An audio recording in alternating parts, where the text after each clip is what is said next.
Hey friends. We got our Patreon fixed and up and running. We made a decision as well today to add in here for you all the the main link. Just in the event that that's easier for some of you. Want to just mention that obviously, if you're having any ongoing issues with Patreon, you can do what we did, which actually got solved fairly quickly once we actually hit the right person, which is submit a help ticket to Patreon, and they will kind of like click in with you very quickly, in part because we're one of the more high profile broadcasts on Patreon right now, and they want to keep me happy. Hopefully everybody's running just fine this morning on this, and grateful to all of you for your patience while Patreon hacked out their ongoing issues with us. Okay. Wow. So I kind of don't know where to start this morning. I'm just going to be really frank with you all because last night I'm still trying to wrap my head around it. Like I'm still literally trying to like wrap my head around what we saw. And I know many of you didn't watch it because I will just say this. I appreciate the choice by many of you for the sake of your own mental health and wellness to stay away. I am not, going to sugarcoat it. I was horrified through 99% of what I watched. I will also add that I feel like a lot of what happened in the aftermath, particularly of Kimberly Guilfoyle and Don Jr.'s speech, was a lot of explosive humor as a coping mechanism because it was so horrifying and so obvious that something is really, really, really wrong there. I will just tell you that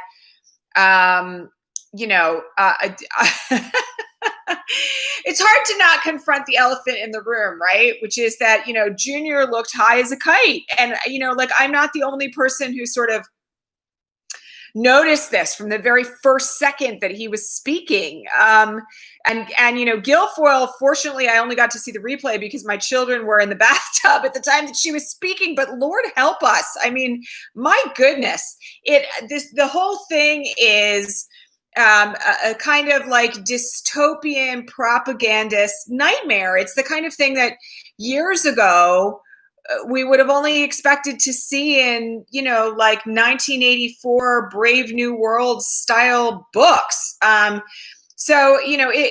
was really, really upsetting. And, I will just say one other thing about this. Like, I don't think it's going to have in the long run much of an impact. I think the thing that we've got to keep in mind here is that they are preaching mostly to the president, if not to the president, to the already swayed Republican base. They are very plainly not hitting the mark where they think they are, and I'll just tell you that my sense about this, particularly when we look at having the McCloskeys on was horrifying, not to mention that they called Cori Bush, who's a pastor and a member of the Ferguson original, Black Lives Matter movement, a Marxist revolutionary. She's a nurse. It's just, they think that what they're doing is speaking to white people in the suburbs. And I can just tell you that, at least from where I am right now in a suburb of Los Angeles, my phone last night was blowing up with my local friends saying, "Oh my God, Don Jr. is high on cocaine. Like, I've never done cocaine and I see it." And I was like, right.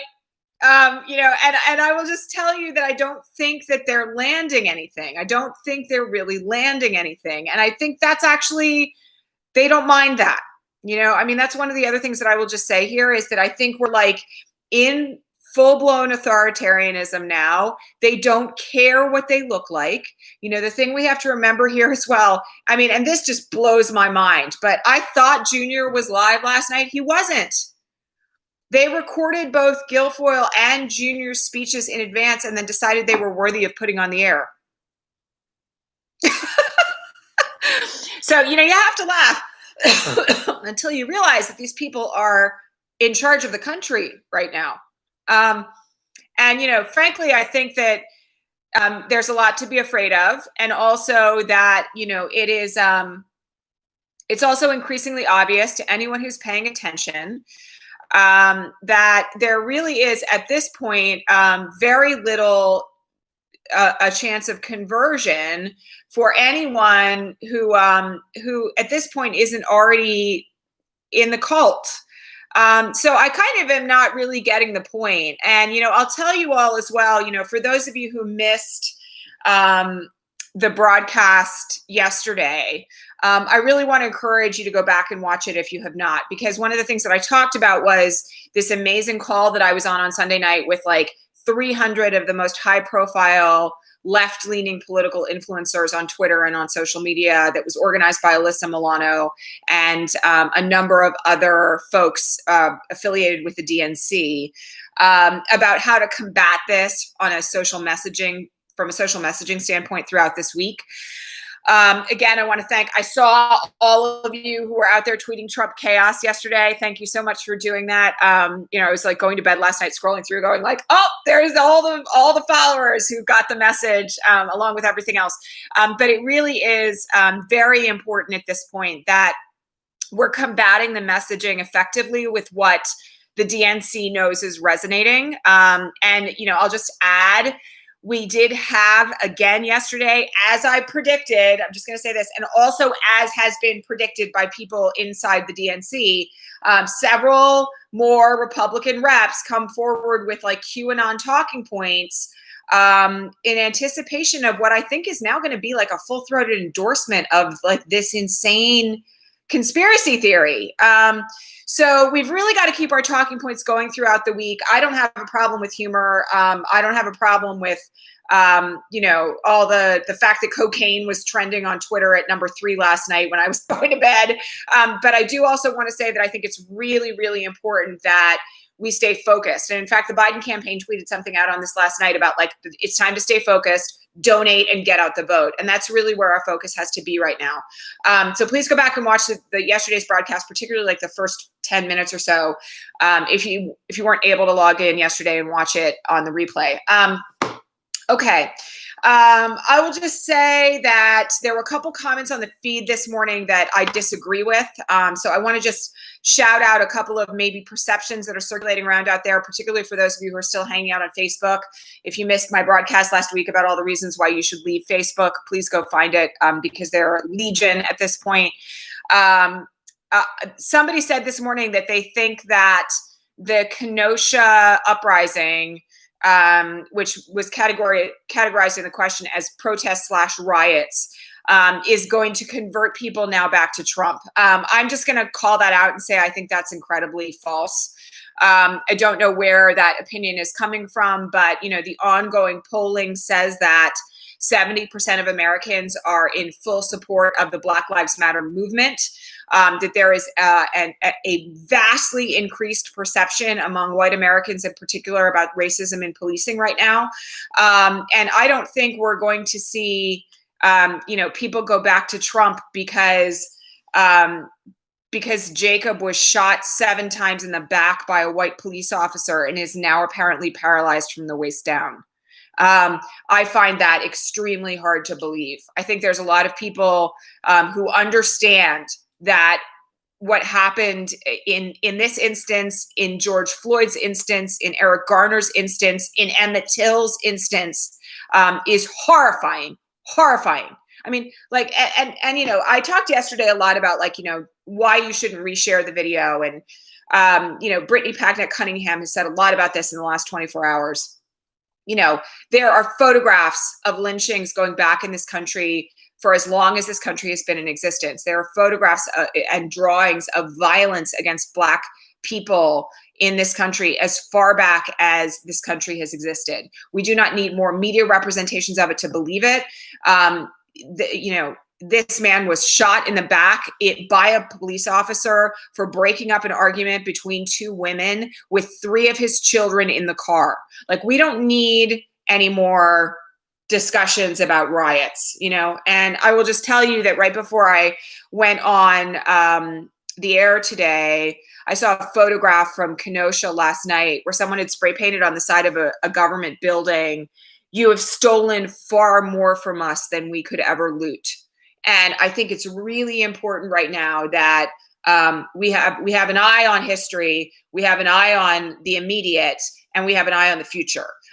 So I just want to say that my view on this is that there is nothing about what is happening in Kenosha. And I'll just add, that's not the only police shooting of a black man that happened this weekend.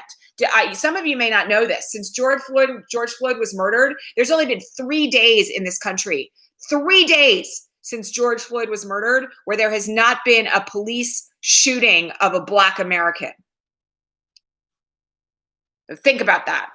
I think that the likelihood that the Midwest is going to go for Trump because of this is crap, frankly.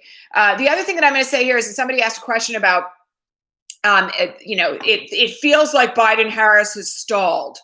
That actually is not the case. There is reporting this morning not only on viewership of the convention side by side, but also in terms of donations. Biden-Harris raised $70 million last week. They did not raise that much money in the entire year preceding this. It is true at this point that there is a lot of media focus on the Republicans, but that's because the Republican convention is underway and it's so crazy. That does not mean that momentum behind Biden and Harris has slowed. It doesn't mean that. And indeed, this is yet another reason. I mean, I'm just going to say it again because it just feels really important to say it. Please get off Facebook. 9 times out of 10, when I'm asked a question, which I know is out of left field because I'm in this, most of the day and night, and have been for the last 3.5 years now, almost 4 years. I was in it before the broadcast existed, but you get my point. The reality of where we are is very different from what is being represented on Facebook. Okay. And, the thing you have to remember right now is that there's a lot of people on Facebook who are speaking without authority, who are not, people who you should be listening to, and who may in fact not be who they appear to be. At this moment in time, it is much easier to spot trolls and bots on Twitter than it is to spot them on Facebook. Facebook is also doing nothing, literally nothing, to crack down on disinformation, political warfare, efforts to suppress the vote. So it's just, if you're talking to your friends on Facebook, or you're in a Facebook group that is claiming to be Democrat oriented, and you're asking, somebody says, "Oh, it seems like momentum for Biden-Harris has really fallen off." Can I just tell you that you should really be questioning who that person is and where that information is coming from? Because on Facebook, it's quite possible that what looks to be a suburban white mom who's posting something like that is actually a Russian bot in a bot farm in St. Petersburg, typing something into Facebook to drive division in the Democratic Party, to make people feel disenchanted, to scare people, to make them feel like the election is a lost cause. You should not be on Facebook. I will remind you all, Instagram is also owned by Facebook. I get that there are people who make their money off of Instagram. I'm just going to say this. You should not be getting political information or engaging in political conversation on Instagram either. Reminder, I will also just add this. Please remember that Facebook has access to all your direct messaging. Please remember that Facebook keeps records of all your direct messaging. Please remember that Facebook has been tapped by intelligence organizations inside our own government to track people who are talking about resistance to Donald Trump. There's just, a need right now to be incredibly smart. I am now so, attuned to this, that it's very easy for me when somebody shows up on the feed with a question that's like out here to understand exactly where they got it and to know that it probably came from a source on Facebook. So it's really just profoundly important to get off. And if you're going to be having political discussions, the great thing about Twitter is that if you set up your feed properly, you know who you're talking to. Like, I know when I'm following Michael McFaul, who used to be the US ambassador to Russia and whose face I see on the television every day, when I am interacting with him on Facebook, I know that I'm talking to Michael, right? I know that the information that he's getting about what's happened, for instance, to Alexei Navalny is coming from sources that I can trust. It's the same way that when I am interacting with, Deshauna Bernard, who was the director of digital for Elizabeth Warren, or Leslie Mack, who was the head of Black Women For that endorsed Warren, or Maya Rupert, who is the first Black woman to run a campaign for president in the form of Julian Castro's campaign and is now working for Biden, that I am talking to people who really know what they're doing. So I feel very strongly at this point about making sure that you source your information properly. And the only way to do that, I'm just gonna be really blunt about it. The only way to do that is to get off Facebook. It is a key component, because if you are off Facebook, you are not being exposed to misinformation, at least not subconsciously. And if you're smart about it on Twitter, you will not be exposed to it there either. You will be able to spot it like that. Just to answer the question that just came up on the feed about Miles Taylor, let me just say this. Miles Taylor was inside the Department of Homeland Security when the child separation policy was put into play. Miles Taylor gets no passes from me. Do I think that he's telling the truth about what he saw inside the White House right now? Absolutely. Do I think that means he shouldn't be prosecuted for crimes against humanity? No. So, we have to walk fine lines here. You can trust the validity of what someone is telling you and simultaneously want to hold them accountable. Just for the same reason that, Michael Cohen should go to prison, right? It doesn't mean that what he's saying about Trump right now is a lie. All right. That's that right now. And while we're on this topic, let me just add one other thing. I was asked a question about Umair Haque's post this morning about his increasing depression about the election. So let me just say a couple of things about this. Like Umair, I've been following Umair since before anybody knew who I was. Well, not anybody, but since all of you knew who I was. He's for many, many years was one of the most popular writers for the Harvard Business Review. He has always been a cultural critic who tends toward pessimism. He also has the experience of having lived under authoritarianism. There are moments where, just in the same way with Sarah Kendzior, sometimes I find her really depressing to read. There are moments where I find Umair really depressing to read also. I still think there is an enormous amount of value in reading both of them, right? It doesn't mean that everything that they're predicting is going to come to pass. And I will just tell you that from my interactions with Umair, because we go back and forth on Twitter a lot as well, my sense about him is that he would like nothing more than to see Americans, and he has dual citizenship, by the way, for those of you who don't know this. He would like nothing more than to see Americans get out the vote in numbers too big to ever be messed with and to overthrow this authoritarian regime with everything we've got. The fact that he is losing hope, by the way, Walt Schaub said exactly the same thing this morning. So, Umair's post is not out there on its lonesome. The fact that others who have cared very deeply about this are feeling very disenchanted and losing hope at this moment is not a surprise. But I'm going to tell you that I don't think any of those people, Walt certainly doesn't feel this way from what he wrote this morning. Nobody's going to tell you to stop. Nobody's going to say to you, it's a lost cause. I think people are being rightfully vocal about what will happen if we don't get him out. And we need voices that say that right now. And you should take that in and use it as all the more reason to fight. Walt's been saying for the last few days, reminder, more people are going to die, and not just from COVID if Trump gets reelected. Fascism kills more people than COVID will. And he's right about that. So we have to take that all in the realm of the information that we are taking in that motivates us to keep going. My perception about all of this is that We have to confront reality. I mean, this is my view, so let me just say this. This is where I sit in all of this. We have to confront the reality of what we are facing and still simultaneously hold space for hope, because all hope is not lost. You know, it may feel that way from time to time. It may feel like the sliver of it is this small, but it's not gone. And in fact, you know, I would argue at this point that we're in a better position now than we've been for a while, actually, at the possibility of there being an actual end to this. You know, and I'm just going to say one other thing here because, you know, I said this to Walt this morning and I'm going to repeat it. I really think people have to stop calling for marches right now.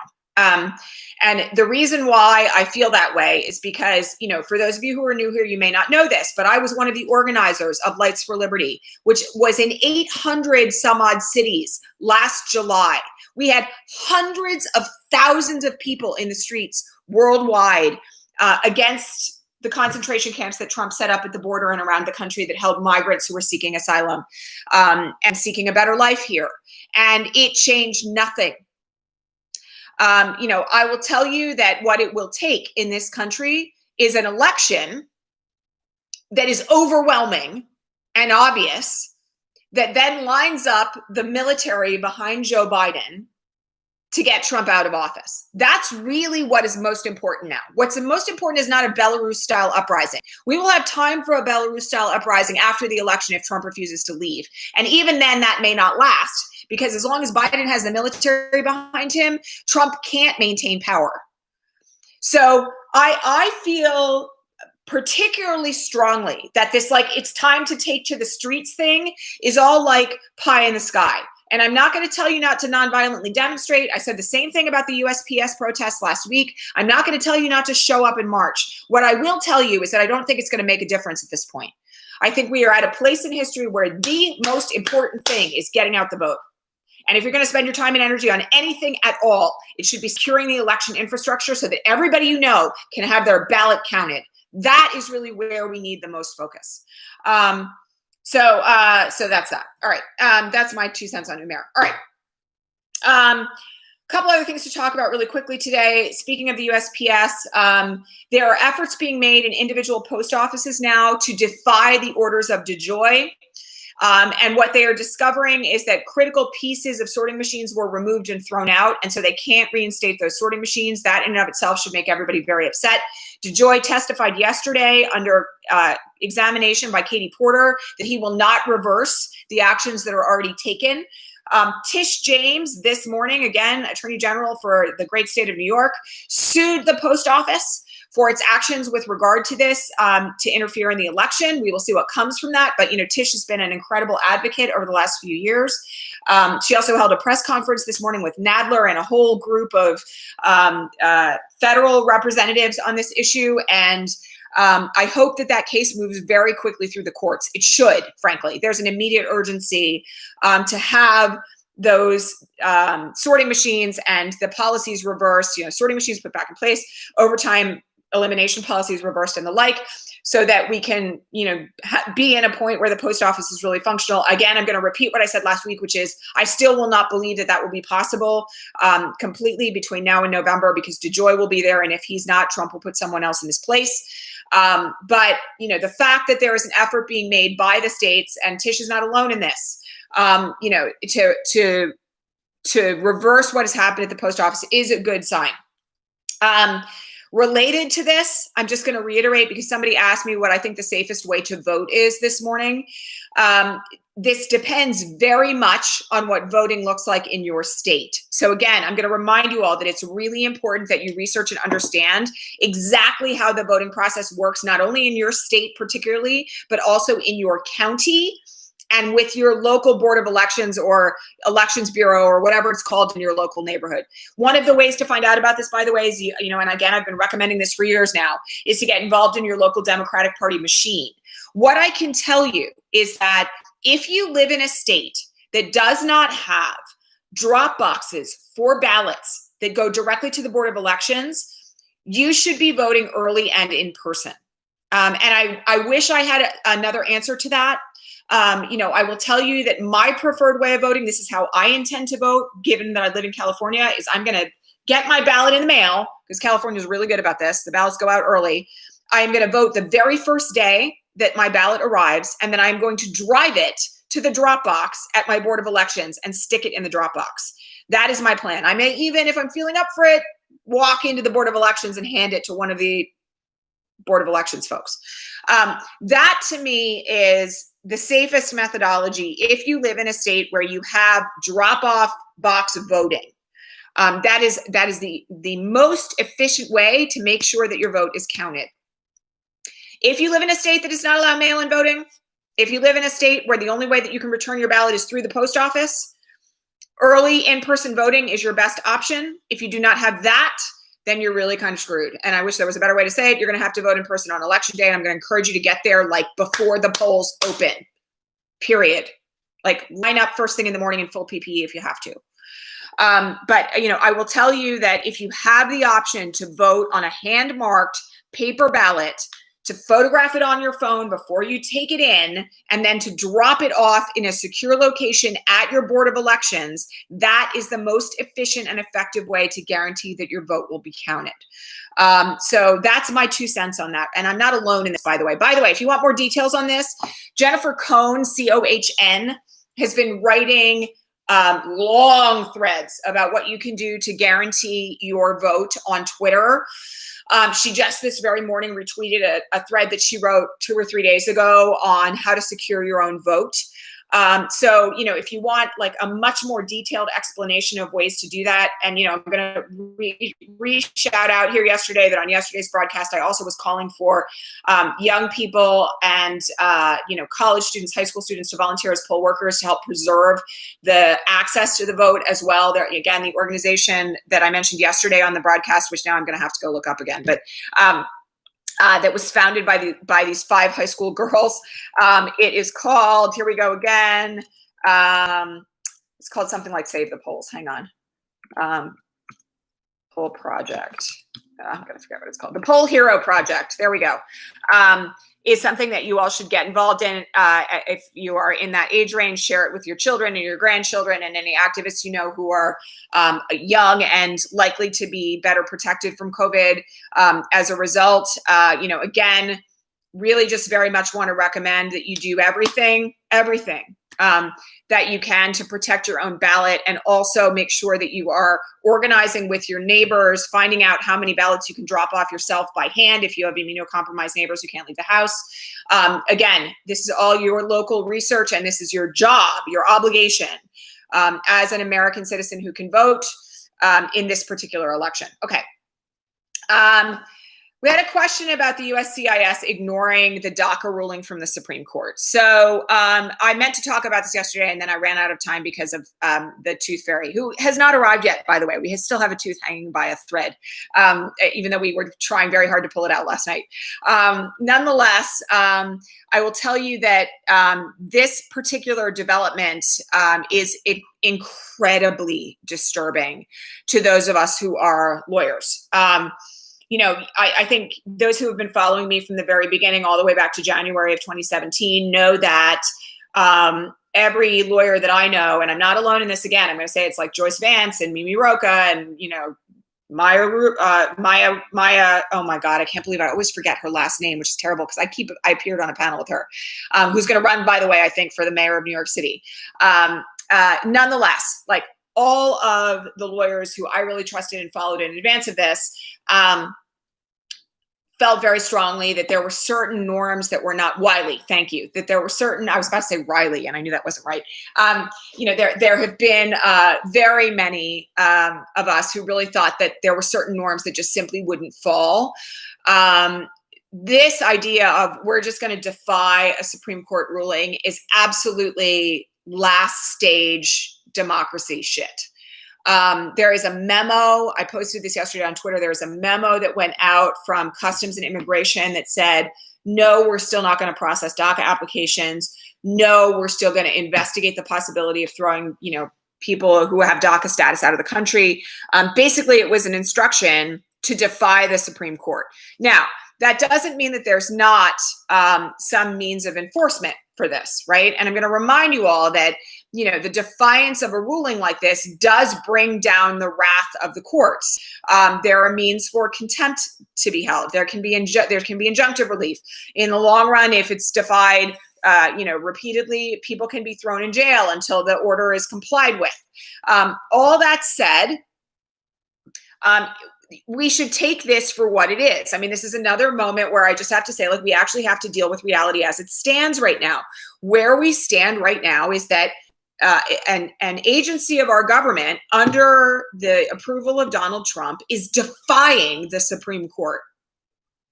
And, after the defiance of subpoenas, you all may remember when the very first subpoena was just defied by a Trump administration official.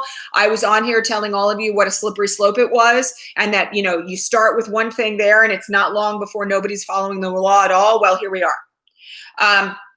So I really, feel very strongly at this point that this is a sign to pay attention to. And it's also a sign, by the way, that should motivate you for the election. Because if they're going to flip the finger at the Supreme Court now, just imagine what they will do with a mandate that in the form of reelection. So it's really just, critically important that, again, we continue to focus on getting at the vote. Okay, final statement for today, which is really just a lot of love to those of you who are in the Gulf Coast states, Texas, and around to the panhandle of Florida. We have 2 potential hurricanes that are hitting in the next 24 hours. We have very serious concerns about COVID related to that. Namely, there are very serious concerns now about hurricane shelters becoming COVID hotspots. I just really want to send out a lot of love and support and safety to those of you who are down there. Please use your PPE if you were evacuated. Please make sure that you are taking actions to keep yourselves and your family safe, both from climate change oriented weather events. I'm just going to add here, by the way, that we've had more lightning strikes in California in the last few weeks than have ever been recorded in California history. That, by the way, is what has contributed to the fires north of me. Fortunately, they're not near me, but everything that's happening in Northern California right now, these are climate change related weather events. And again, if you need yet another reason to get out the vote in November, climate change should be one of them, because we are going to have, climate change related migration in the next 10 and 20 years that is unimaginable. And we're also going to have really serious concerns about things like hurricanes and flooding and fires and everything else. And, what we really need right now, in addition to everything else, is leadership in our federal government with real policy change that has the potential to, I'm just going to say one other thing about this, because I've been meaning to say this on the broadcast for a really long time. I read an article not all that long ago, which confirmed what I had been hearing from a lot of environmental activists. And this is my last point for the day, but I just feel like you all should be aware of this. Many of you may not know that the fossil fuel industry several years ago undertook a campaign to try to shift responsibility for carbon emissions onto individuals. So the idea of what's your carbon footprint? Are you at carbon zero? That actually was a marketing campaign, much like what cigarette companies did in the 50s and 60s, to try to convince individual Americans that they were to blame for what was happening.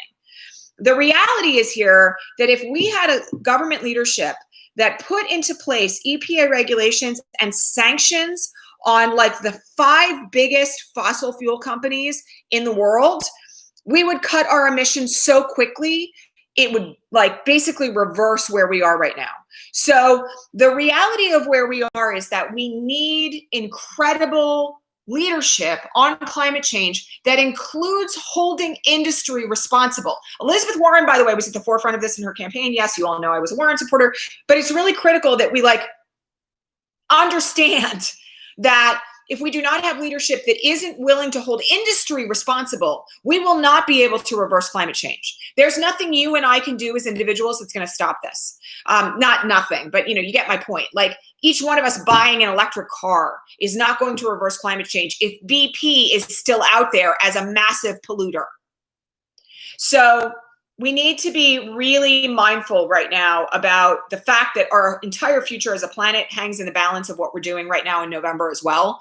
And I just really want to encourage everybody, please focus on getting out the vote, focus on securing your vote, focus on electing Biden and Harris. This is, again, I'm just going to say this. Again, I don't want to discourage anybody from protesting right now, but honestly, your time has to be focused on getting out the vote and securing the vote. That is really that's the bottom line for everything between now and November. All right, that's it. I'm going to try to watch the rest of the RNC tonight as well. I'll be live tweeting it for those of you who want it. And if you decide not to watch it for your own mental health, I will completely understand, because I had a couple of moments last night where I really thought I wasn't going to be able to take anymore. Yeah, that's it. A little bit of a long broadcast today. Much love to all of you. Much gratitude to all of you for all of your support. There's one other thing I just want to say before we go. I just want to tell you all that, when you are expressing your gratitude to me on the feed, and by the way, because Brittany reads those comments too, and Megan used to, we do see that, and it really does make a difference for us, particularly if we're struggling, or we're having a rough day, or Patreon is off the rails, or YouTube is down. It's just, it really does help us. And so I just want to acknowledge those of you who, particularly in the last couple of days, have been posting your thank yous. There was someone on the feed, I think it was like Friday, who was calling for everybody to go from $2 to $10 if you could afford it. Just in gratitude for our contribution. I don't think you need to do that, but I will just say thank you for the suggestion. We see that too. Thank you for upping your contribution if you have done that in the last little while. Many of you know that contrary to where we were several years ago, this broadcast is now something that is helping to really keep the company afloat. We just had a team meeting this morning. We've got big things coming for 2021. We're trying to figure out how we can best be of service in this brave new environment that we're all living in. And a lot of that, again, depends on the election. But we are so, so grateful for your support and your comments and everything. A little early. Oh, gosh, I feel like every time I get to the end, I'm not at the end. We have a big meeting for our Healing the Heroine program tomorrow at this time that has been scheduled for months in advance. So tomorrow's broadcast will be right around 10 o'clock. So just please know we're going to be an hour earlier than usual tomorrow. That's probably the last time that's going to happen this year.